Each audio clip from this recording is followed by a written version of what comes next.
नमस्कार मित्रों। आज मैं प्रेमचंद जी की श्रेष्ठ कहानियों में से एक नई कहानी के साथ प्रस्तुत हुई हूँ।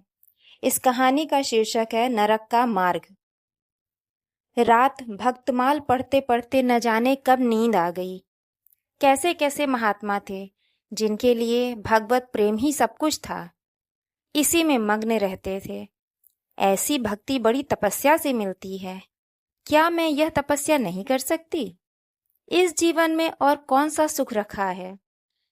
आभूषणों से जिसे प्रेम हो वह जाने। यहाँ तो इनको देखकर आंखें फूटती हैं। धन दौलत पर जो प्राण देता हो वह जाने। यहाँ तो इनका नाम सुनकर ज्वर सा चढ़ाता है। कल पगली सुशीला ने कितनी उमंगों से मेरा श्रृंगार किया था, कितने प्रेम से बालों में फूल गूंथे थे। कितना मना करती रही, न मानी। आखिर वही हुआ जिसका मुझे भय था। जितनी देर उसके साथ हंसी थी, उससे कहीं ज्यादा रोई।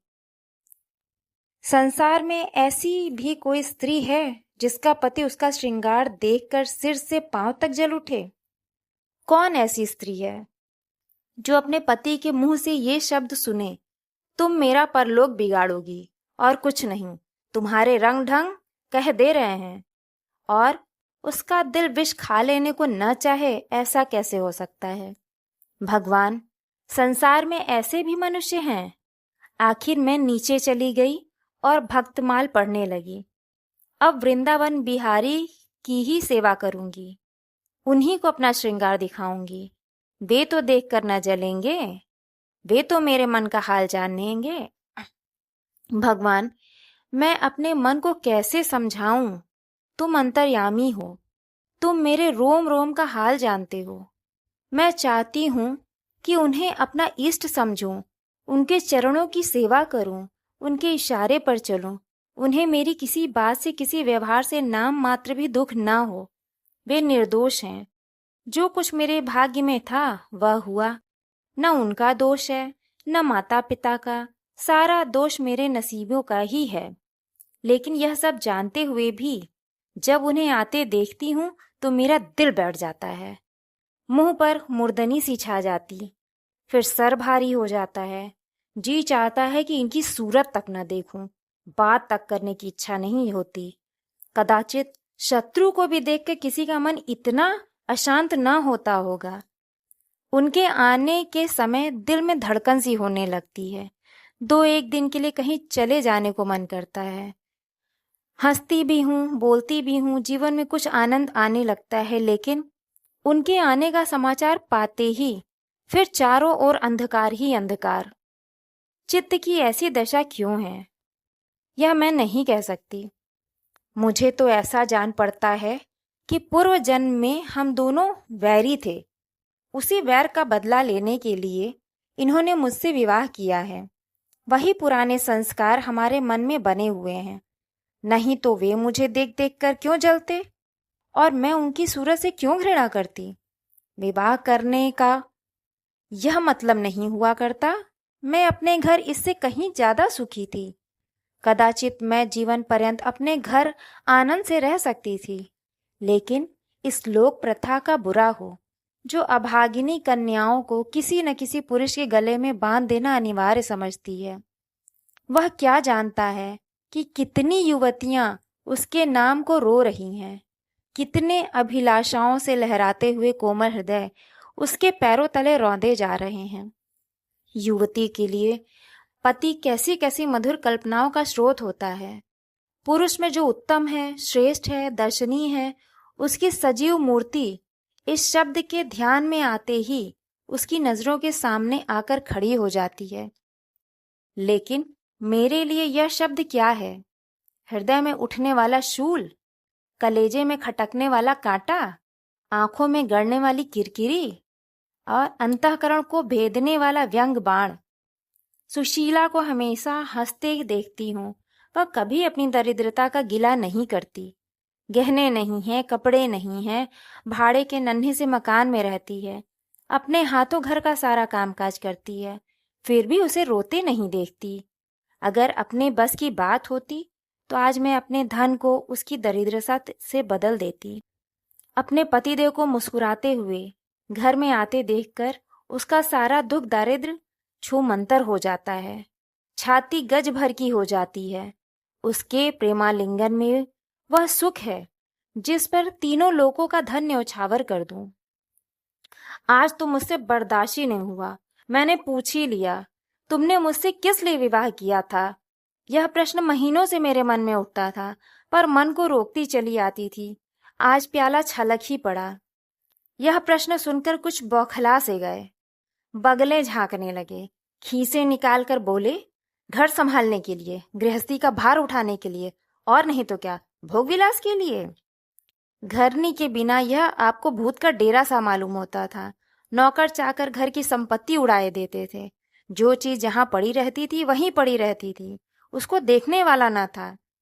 अच्छा, तो अब मालूम हुआ कि मैं इस घर की चौकसी करने के लिए लाई गई हूँ।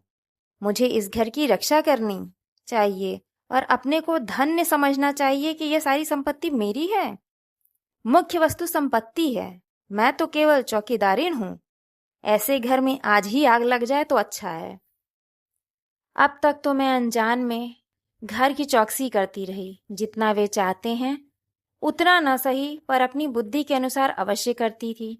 आज से किसी चीज को भूल कर भी छूने की कसम खाती हूँ।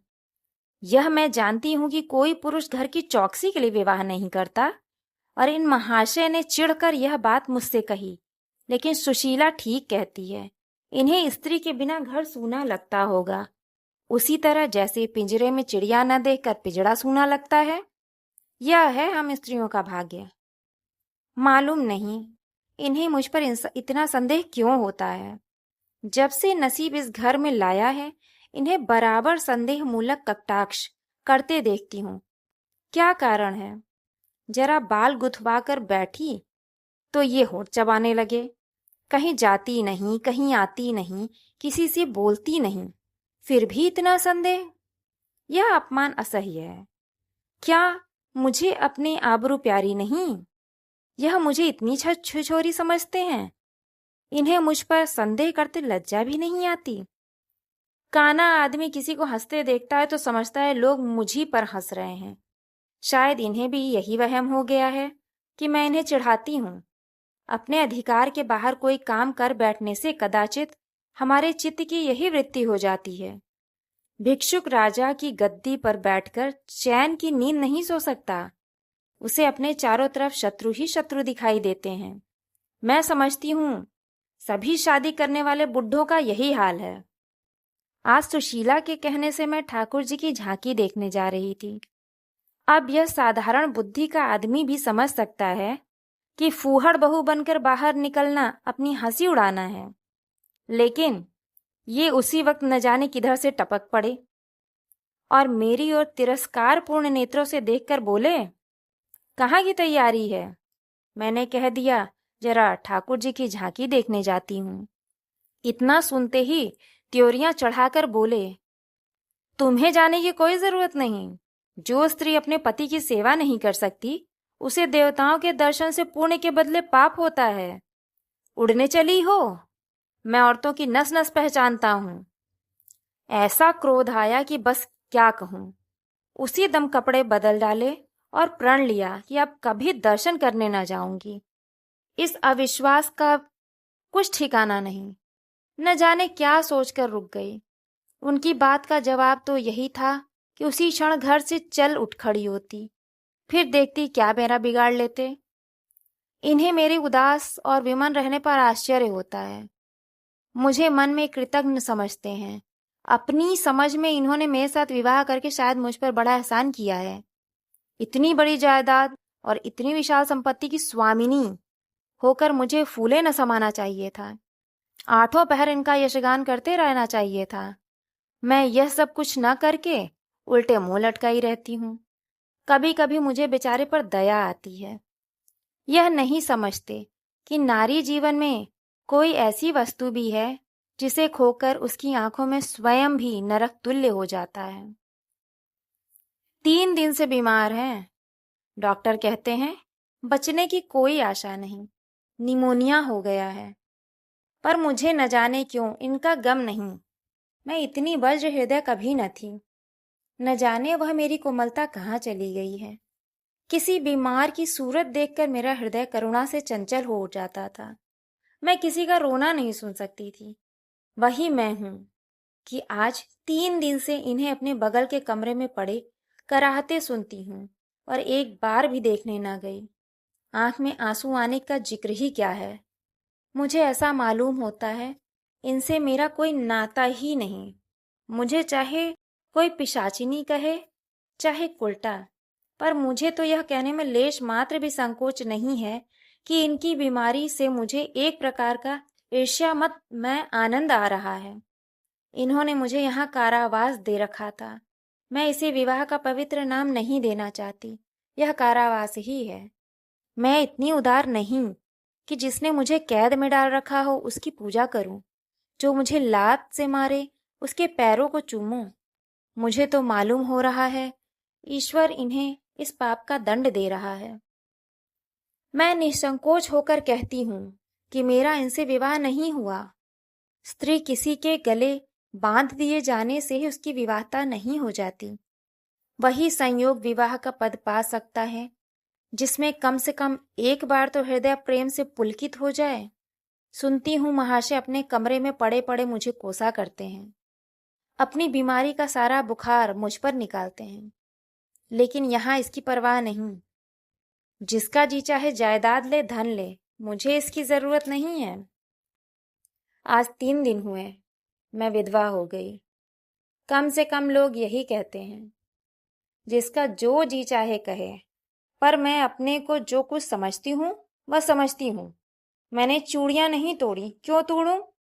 मांग में सिंदूर पहले भी न डालती थी, अब भी नहीं डालती। बूढ़े बाबा का क्रियाकर्म उनके सुपुत्र ने किया, मैं पास न फटकी।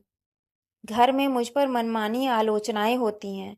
कोई मेरे गुथे हुए बालों को देखकर नाक सिकोड़ता है, कोई मेरे आभूषणों पर आंख मटकाता है। यहाँ इसकी चिंता नहीं। इन्हें चिढ़ाने को मैं भी रंग बिरंगी साड़ियां पहनती हूँ और बनती संवरती हूँ। मुझे जरा भी दुख नहीं है। मैं तो कैद से छूट गई। इधर कई दिन बाद सुशीला के घर गई। छोटा सा मकान है, न कोई सजावट न सामान, 4 पाइयां तक नहीं, पर सुशीला कितने आनंद से रहती है। उसका उल्लास देखकर मेरे मन में भी भांति भांति की कल्पनाएं उठने लगती हैं। उन्हें कुत्सित क्यों कहूँ, जब मेरा मन उन्हें कुत्सित नहीं समझता। इनके जीवन में कितना उत्साह है। आंखें मुस्कुराती रहती हैं, होठों पर मधुर हास्य खेलता रहता है, बातों में प्रेम का स्रोत बहता हुआ जान पड़ता है।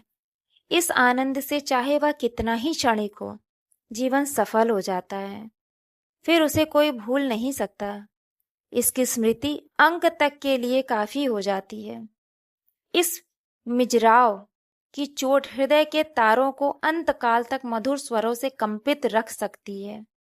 एक दिन मैंने सुशीला से कहा, अगर तेरे पतिदेव कहीं परदेश चले जाएं तो रोते रोते मर जाएगी। सुशीला गंभीर भाव से बोली, नहीं बहन, मरूंगी नहीं। उनकी याद सदैव प्रफुल्लित करती रहेगी, चाहे उन्हें परदेश में बरसों लग जाए। मैं यही प्रेम चाहती हूँ।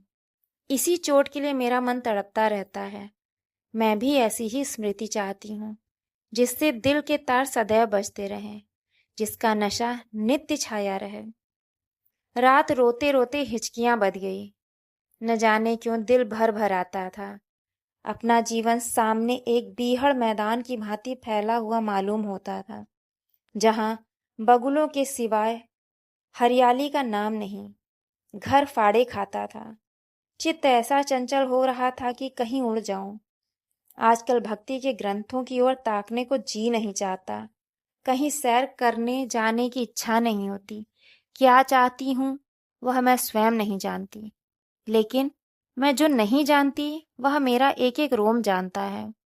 मैं अपनी भावनाओं की सजीव भूमि हूँ। मेरा एक एक अंग मेरी आंतरिक वेदना का अंतर्नाद कर रहा है। मेरे चित्त की चंचलता उस अंतिम दशा को पहुंच गई है जब मनुष्य को निंदा की न लज्जा रहती है न भय। जिन लोभी स्वार्थी माता पिता ने मुझे कुएं में ढकेला, जिस पाषाण हृदय प्राणी ने मेरी मांग में सिंदूर डालने का स्वांग किया, उनके प्रति मेरे मन में बार बार दुष्कामनाएं उठती हैं। मैं उन्हें लज्जित करना चाहती हूँ। मैं अपने मुंह पर कालिख लगाकर उनके मुख पर कालिख लगाना चाहती हूँ।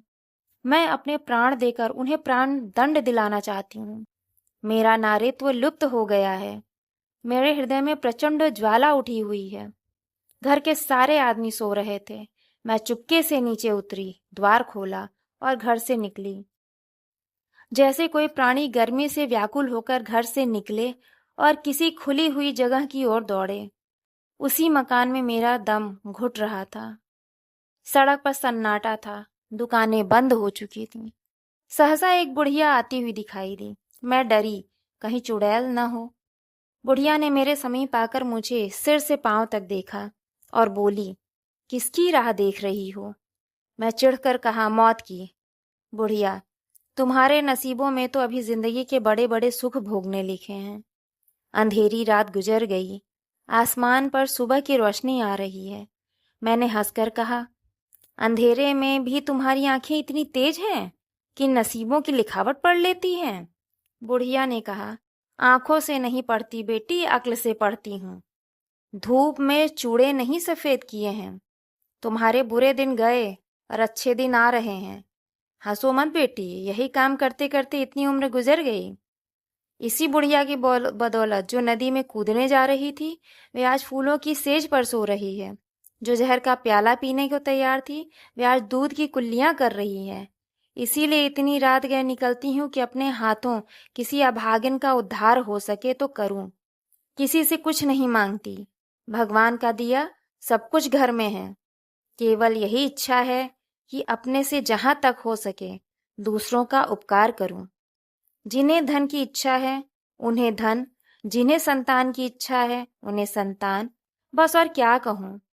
वह मंत्र बता देती हूं कि जिससे जिसकी जो इच्छा हो वह पूरी हो जाए।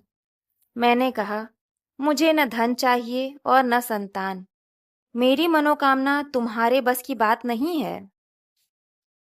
बुढ़िया हंसी, बेटी, जो तुम चाहती हो वह मैं जानती हूँ। तुम वह चीज चाहती हो जो संसार में होते हुए स्वर्ग की है, जो देवताओं के वरदान से भी ज्यादा आनंदप्रद है, जो आकाश कुसुम है, गूलर का फूल है, अमावस का चांद है। लेकिन मेरे मंत्र में वह शक्ति है जो भाग्य को भी संवार सकती है। तुम प्रेम की प्यासी हो। मैं तुम्हें उस नाव पर बैठा सकती हूँ जो प्रेम के सागर में प्रेम की तरंगों पर क्रीड़ा करती हुई तुम्हें पार उतार दे। मैंने उत्कंठित होकर पूछा, माता तुम्हारा घर कहाँ है? बुढ़िया ने कहा, बहुत नजदीक है बेटी, तुम चलो तो मैं अपनी आंखों पर बैठा कर ले चलूं। मुझे ऐसा मालूम हुआ कि यह कोई आकाश की देवी है। मैं उसके पीछे पीछे चल पड़ी। आह, वह बुढ़िया जिसे मैं आकाश की देवी समझती थी, नरक की डाइन निकली। मेरा सर्वनाश हो गया। मैं अमृत खोजती थी, विष मिला। निर्मल स्वच्छ प्रेम की प्यासी थी, गंदे विषाक्त नाले में गिर पड़ी।